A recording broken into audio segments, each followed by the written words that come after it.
Dimione Walker was there. You saw him, dancing around, singing, joking with his friends, hugging pretty girls. There weren't any problems. Nobody was upset. Everyone just wanted to have fun. The night was almost over, at least at Taboo. It was 1:30 a.m. You heard from the owner, Maud Teets Williams. The bar closed at 2. But at Taboo, like at most bars, they tried to start getting people out the door around 1:45. The night was coming to a close. Pretty soon people would be headed out, going home, or finding the next party. Which is how things could have gone that night. Instead, at 1:30 a.m., 15 minutes before people were supposed to be leaving, Michael Valentine walked in the door. You can see him. He sticks out in the crowd.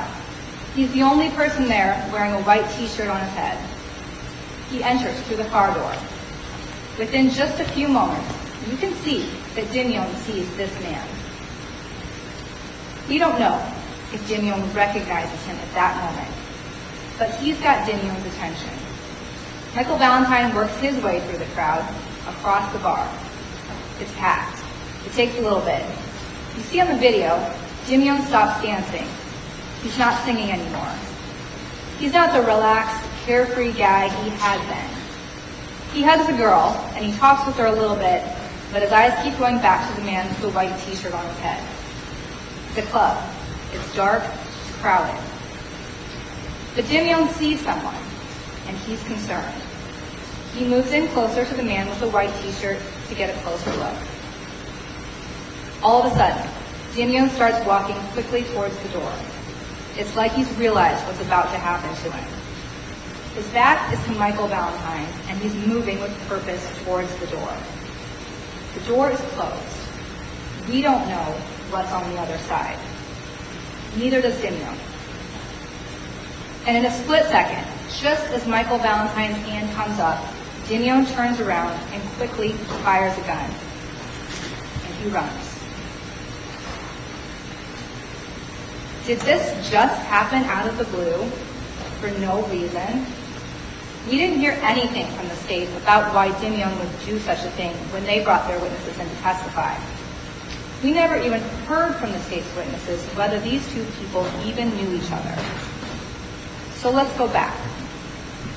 What do we know about Dimione Walker and Michael Valentine? You heard about the shooting on January 9th, 2016. Dimione was in a parking lot here in Cedar Rapids. Just like on April 10th, it was the early morning hours. We know that 12 shots were fired, all from the same gun. Just one gun. We know that Dimione went to the hospital. He'd been shot. He wasn't going to cooperate with the police. He even gave a fake name to the hospital when he checked in. He didn't call the police. The police came to him and asked him questions about the person who shot him. He wasn't helpful, but he was alive. Back at the parking lot, Officer Bergen was picking up the shell casings. The street was blocked. There was shattered glass on the street. Those Perfecta brand shell casings were taken to the Cedar Rapids Police Department as evidence in a crime. You heard that hours later, that same day, Officer Hepke was sent out to the Glass Road Apartments. Somebody had called in about an odor of narcotics, and Officer Hepke went to check it out. He saw a man he recognized. He knew him as Michael Valentine. Officer Hepke knew that Mr. Valentine could be armed, so he followed Mr. Valentine at a safe distance. He's a police officer. He wasn't going to run up to someone carrying a gun. Mr. Valentine didn't stop. He actually started walking faster. Officer Hepke followed him, and they went through a laundry room area. The officer didn't say he saw him with a gun, but he stopped and looked in a trash can in the laundry room that Michael Valentine had just passed through because he knew that people toss their guns in trash cans and try to get them back later. And he knew Mr. Valentine was known to carry a gun. Lo and behold, there lay a gun. A Glock 22 with an extended magazine for extra ammunition with Perfecta brand bullets. You heard how Michael Valentine got away from Officer Hepke that day, but there was that gun. Like the shell casings, the gun was photographed and brought to the Cedar Rapids Police Department as evidence. At the police department, the casings in the Glock with the extended magazine and the ammunition were sent to the crime lab in Ankeny. The decision was made to compare the casings from the parking lot with the Glock from the Glass Road Apartments where Michael Valentine had been. Investigator Eganhouse said that back then it took 8 to 9 months to get lab reports back. You can see from the reports, defendants exhibits A and B, that the casings found in the parking lot where Dimione was shot matched the casings test fired from the Glock. Investigator Eganhouse told you the gun found in the trash can at the Glass Road Apartments matched the casings from the parking lot. All 12 casings were from bullets fired by the Glock. Those were the bullets that hit Dimione Walker. What else do we know? We know that Michael Valentine was on probation back in 2016. We heard from his probation officer. He wasn't following the rules. The probation officer, whose job it was to keep track of him, couldn't do it. Mr. Valentine barely saw his probation officer. He was considered a danger to the community. His probation officer filed 5 reports against him. Finally, Mr. Valentine's probation was revoked and he was sent to prison in 2016. Once Michael Valentine was in prison, no run-ins with Dimione Walker occurred until April 10th, 2022. With all that in mind, I'd like to talk to you about the charges in this case. The judges read you the jury instructions. They're the law of the case. You're going to have those with you in the jury room. Use those instructions to consider each of the charges against Mr. Walker. Use those instructions to consider our defense of self-defense or justification. So let's start with count 1. And let's talk about deliberation, premeditation, and malice. Dimione Walker was at Taboo, having a fun little night, joking around, dancing and singing. You saw him on the video. Did he look like he went to Taboo planning to kill someone? There's no evidence that he went there with a gun. There's no evidence that he knew Michael Valentine would be there. In fact, Michael Valentine showed up 15 minutes before things were supposed to start shutting down, and he paid a $10 cover charge to do it. There's no evidence that Dimione Walker had even crossed paths with Michael Valentine since the shooting in 2016. From all we know, this was the first time Dimione had even seen Mr. Valentine since 2016. When you're considering the charges against Dimione Walker, you're required to consider what's going on in Dimione's head. Was he deliberating and premeditating while he was dancing and singing? What about when he was hugging the girls or joking around with his buddies? The owner of the club, Mr. Williams, told you that Dimione had been a regular customer, but that he didn't recognize Michael Valentine. We heard nothing to show that Dimione had ever had a problem there before. Why would he think this would be different from any other night? You heard about the layout of the club. You saw all those pictures. The only way out was through the door into a narrow hallway. From there, one had to go up 2 sets of stairs or go up an elevator. From inside, where Dimione had been standing most of the night, there's no way to tell who or what was on the other side of that door in that narrow little hallway. The shooting happened in a split second. Dimione Walker was moving towards the door. In an instant, he turned, he shot, and he ran. The state told you this was an ambush, not an accident. We've never claimed this was an accident. They want you to believe that Dimione Walker, who was at his regular club, conducted an ambush against Mr. Valentine, who, by all accounts, nobody expected to see there that night. So let's talk about the gun that was used that night. Again, the state's provided no evidence that Dimione Walker brought that gun to Taboo. We don't know where or when he got it. All we know is that it was in his hand when he shot Mr. Valentine. And remember, the instructions tell you that you may, but you're not required to infer malice from the use of a dangerous weapon. You hear the word reasonable a lot. What's reasonable? Was it reasonable for Dimione Walker to believe that he was in danger from someone who had shot him before? Was it reasonable for him to believe it was necessary to use force upon seeing Michael Valentine show up at Dimione's regular club? Was it reasonable for him to use deadly force to avoid risk to his life or safety against a person who had shot him before? There was no gun found on Mr. Valentine after he was shot. You saw that In the video, people pulled Mr. Valentine across the floor after he fell to the ground.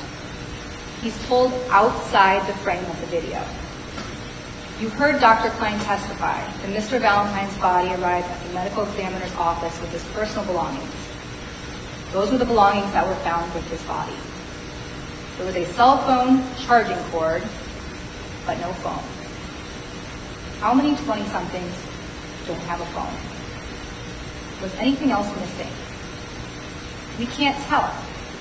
We can't tell from the video what might have happened, and no witness came in here to testify about who was around Mr. Valentine after he was shot, or what might have happened, or whether anything was taken from Mr. Valentine. No witness testified, and we can't see it on video.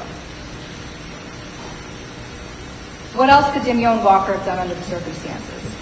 He saw the person we now know as Michael Valentine. Dimione was a regular at the club. He would have known the layout of the bar and how to leave, but he also would have known that the exit door opened up to a narrow hallway where anyone could have been waiting. What was going through his mind when he was walking towards that door? Voluntary manslaughter, as explained in instruction number 26, includes circumstances where an intentional shooting is done solely by reason of sudden, violent, and irresistible passion resulting from a serious provocation. It's a lesser included offense of murder. You don't need to remember all of that now. You have those instructions, and you should look at those when you're deliberating. But think about what kind of conduct would cause a reasonable person to have a sudden, violent, and irresistible passion. Would being shot by another person who appeared suddenly be such provocation? What if that person, someone who was known to be armed and dangerous, showed up unexpectedly at a place where someone was comfortable and usually at? The charge in count 2 is going armed with intent. Elements 3 and 4 of this charge require the state to prove that Dimione moved from one place to another with the specific intent to use a firearm against another person. What you saw in the video was Dimione Walker moving towards the door, away from Mr. Valentine, right before the shooting. He was walking away, his back was turned. He actually shot Mr. Valentine from the same place in the club where he'd been dancing and singing before Mr. Valentine arrived. Finally, let's go back to justification. Even if you believe that Dimione Walker shouldn't have had a gun that night, do you think that he was entitled to defend himself? Proof beyond a reasonable doubt. Every time the state is required to prove something, it must be proven by evidence beyond a reasonable doubt. And reasonable doubt is doubt that fairly or naturally arises from the evidence or the lack of evidence produced by the state. Each element of a charge must be proven beyond a reasonable doubt. But also, the state must prove beyond a reasonable doubt that Dimione Walker's use of force was not justified. And you get to consider both the evidence and the lack of evidence produced by the state in deciding that. You heard from investigator Chip Jakin. This was his case. He was the lead investigator. He told you that the investigators who interviewed Dimione Walker asked him about self-defense. Once again, Dimione was not being cooperative, just like in 2016 when he was the victim. You heard from Officer Tracy Johnson. She testified that the police had information that Michael Valentine was telling people to get out of Taboo when he arrived there that night. What we didn't hear was that the police followed up on that information. We didn't hear anything about that. Officer Johnson said she put that information in a report, but not a single witness for the state gave any testimony to show what was done with that information, if anything. Failure to investigate. You get to consider this lack of evidence when you're deciding whether the state has proven what is required to prove beyond a reasonable doubt. Again, the state must prove that Dimione Walker was not justified in his actions beyond a reasonable doubt. We said it in the beginning, this case is not a whodunit. This shooting happened on video in a matter of a few seconds. It's easy to tell who's involved and how Mr. Valentine died. The The state has played those videos for you over and over and over. You've seen what happened. You don't need to watch the video over and over and over to know that Dimione shot Michael Valentine. We admitted that in the very beginning of our case. You don't need to see graphic autopsy photos and crime scene photos to know that. Your decision in this case should not be based on emotion or horror or fear. Your decision should be based on logic and reason and on evidence that you've heard here in court. Members of the jury, the state has failed to prove beyond a reasonable doubt that Dimione committed murder in the first or the second degree. At best, the state may be able to prove that he is guilty of voluntary manslaughter. We ask that you consider everything you've heard, but also think about what you didn't hear. We ask that you return a verdict that is fair and just.